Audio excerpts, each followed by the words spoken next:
I'm Eric Estrada. I am a wildlife artist and content creator based in South Florida. So it is hot out here. In fact, right now it's about 90 degrees as I film this, and it is November 24th, and it is very, very hot in here. So this couldn't have come at a better time.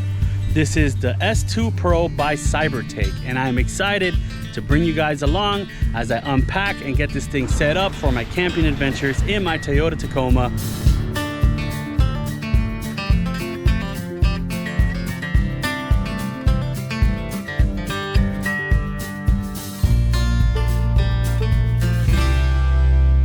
Let's get this thing opened up. My knife is kind of dull. It's probably time to sharpen her up. All right, so I'm not sure what this is. Oh, storage bag, sweet. Got me the storage bag. That is an additional thing that does not come standard. I believe you got to buy that separately.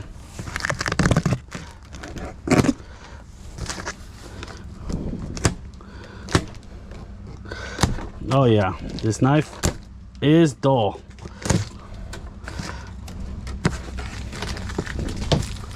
Let's get this thing opened up.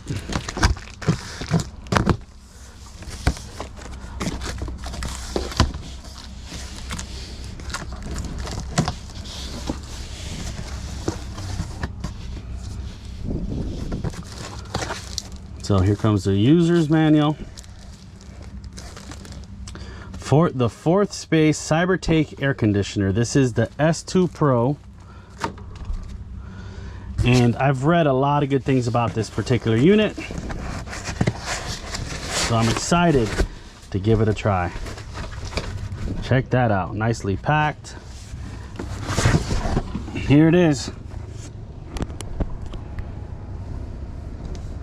Here it is. This is actually pretty awesome. It's like a charcoal gray with black.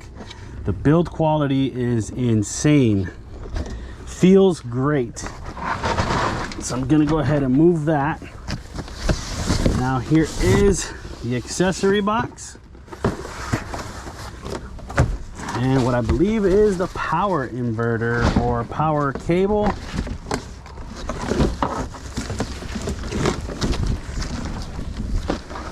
All right, so let's go ahead and move all of this stuff out of the way.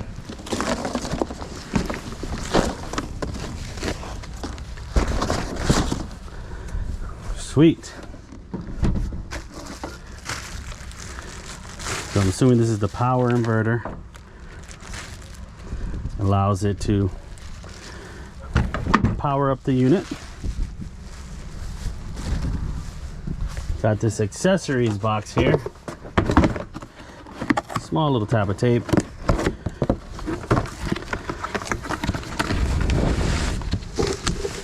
All right, here come the duct lines or airflow lines, whatever you want to call it.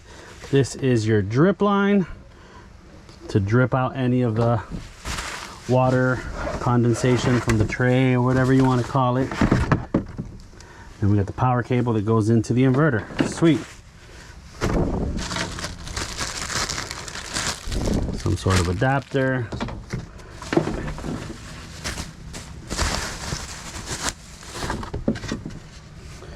I'm assuming this goes onto the face. And this as well. Not sure what the difference is. All right, so this one goes on the back of the unit. This one goes on the front of the unit. I'm assuming and guessing that has to do with heat versus cold, or if you're going to put it inside your camper and exhaust it out, or if you're going to have it outside of the camper and pump the air in. So if you run this unit inside your camper or inside the space you're trying to cool, it will actually cool it down faster and more efficiently, because it will be sucking in hot air, or I guess it will be sucking out any hot air that's inside your camper and making it cold, and then you exhaust it out of the unit. Whereas if it's on the outside, it's just going to be taking hot air from outside and trying to convert it and make it cold and pumping it into the unit. So I've read a lot of people prefer to have this inside the camper or camping space and have it port out, so it'll cool down quicker and be much more efficient if you keep it inside. Now, the thing with this camper is I did get the glass windows, which I loved. However, I don't know how I'm going to port it out of the unit just yet. So this is just going to be a test, and then I'm going to figure out where I want to place it and have it come out. I'm probably going to port it out on that back wall on one of the top corners, as I've seen some of the other guys do for their diesel heaters. So I'll probably go ahead and do the same thing, but I need to figure out what kind of port I need to install onto that back wall before I can make this a permanent fixture or part of the kit. But for now, we're going to go ahead and get this thing set up and show you guys the quality of the build. And another thing I'm going to do, I'm going to try to see if that little Pecron will power it up. Statistically, I believe it might have enough power to power it up for a little while. I am going to have a much bigger battery installed on here, but I thought I might as well give it a go with this battery and put it to the test, because this battery has been great. I've used it for charging all my electronics and it's done great in that regard, but now I'm going to see if it could actually power something such as this S2 Pro. It may be too much to handle for such a small battery pack, but we will give it a shot. And if it doesn't, honestly, I'm not going to hold it against the battery pack, because that's not what it's intended for. However, if it can do it, that would be pretty epic. You got the duct line, user's guide or user's manual, drip line, an adapter of sorts, the unit itself, power supply or power inverter with the cable, and these two faces to allow you to plug in the line where it needs to go. It is very easy to read and understand the user manual, so that is a plus. So as I mentioned, as I film this, it is actually in the 90s right now. I am sweating. We'll see how it goes, if it can even turn on with this battery pack that I'm using. We shall find out shortly. Where does this thing go plugged in? All right, so that's where the drip line goes plugged in.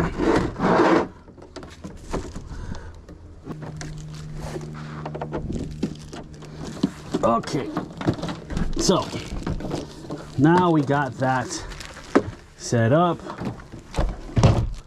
I'm going to see if this little battery can power it.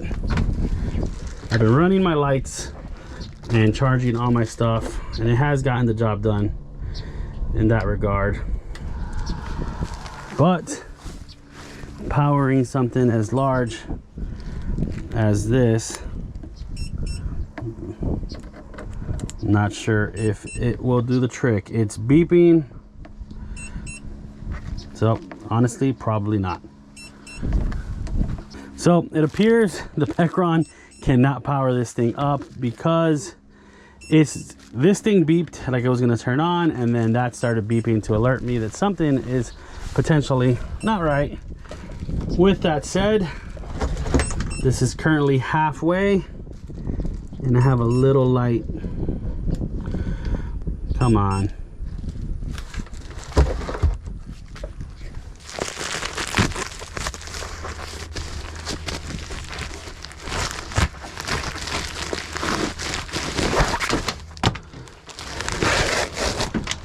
Sweet. I got the wireless remote control, so I could actually control the unit from up top in my bed and not have to worry about making my way over to the LCD screen. However, it does have a nice little LCD screen here with all the buttons and functions. Being able to use this remote control will be amazing. And it's got these bags here based on the shape and size. I am assuming it's probably for these face features, maybe, I'm not sure, but could be for the power pack too. But check this thing out. I've read a lot of reviews, but check this thing out. And that's pretty cool. It actually unzips from the bottom too, so you don't have to lift the unit out of it you could just unzip it and pull this off of the unit.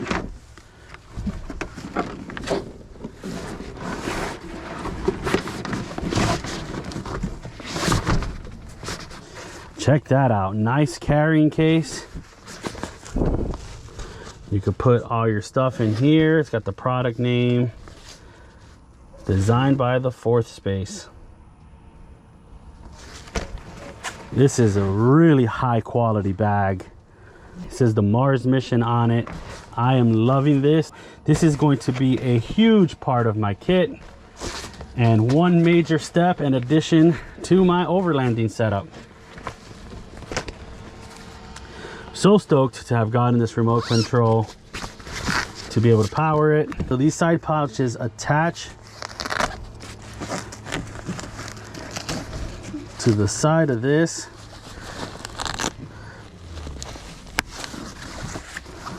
And it's got these, I don't know if you call this molly strips. But similar to Yeti packs that have all of these things. It seems like a very high quality. So this seems like a very, very high quality tactical bag and kit to be able to transport your whole kit and setup.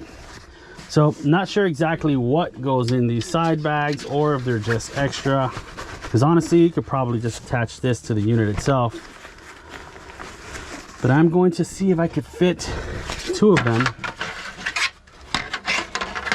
in one side.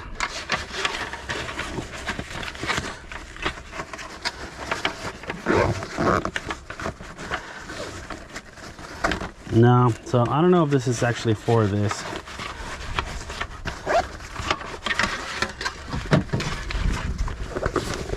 So we'll go ahead, put that one in there, and I guess I could probably put the power supply in the other.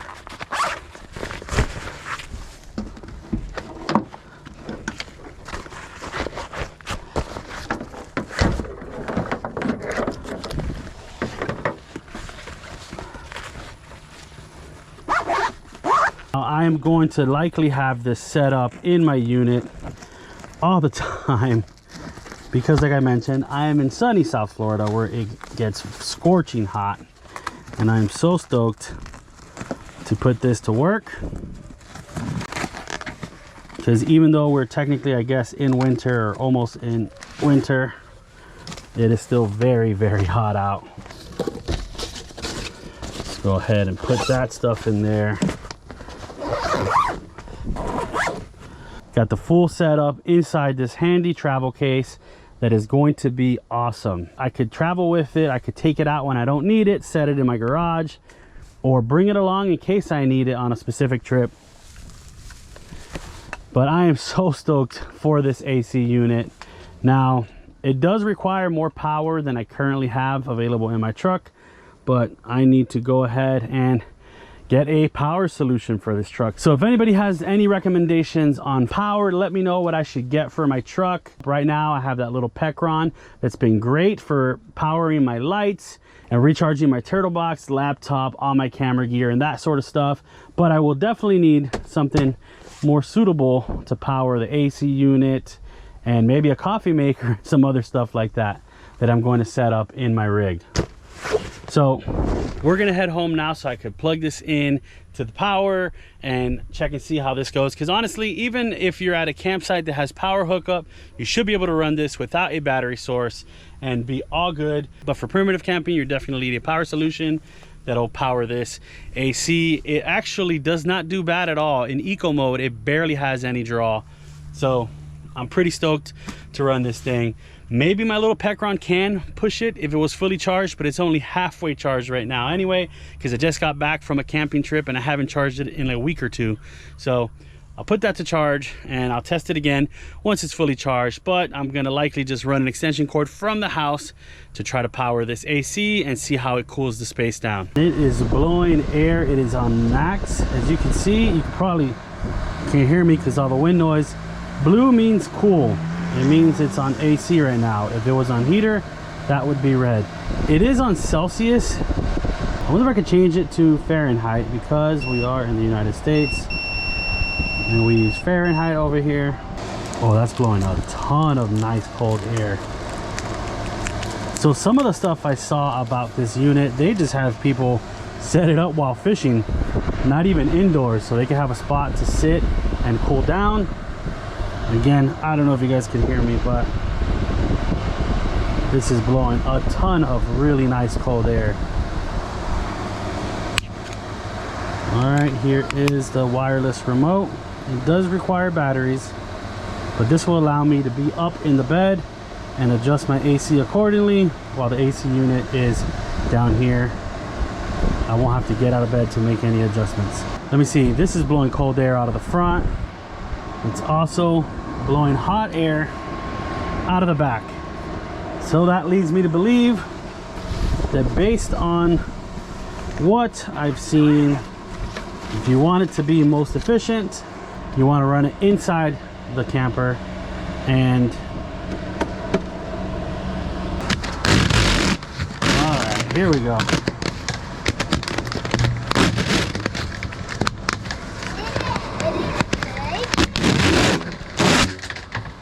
All right, so it does have two lines. They were just stacked together. So now that I have that off, that explains why there's two of these fittings.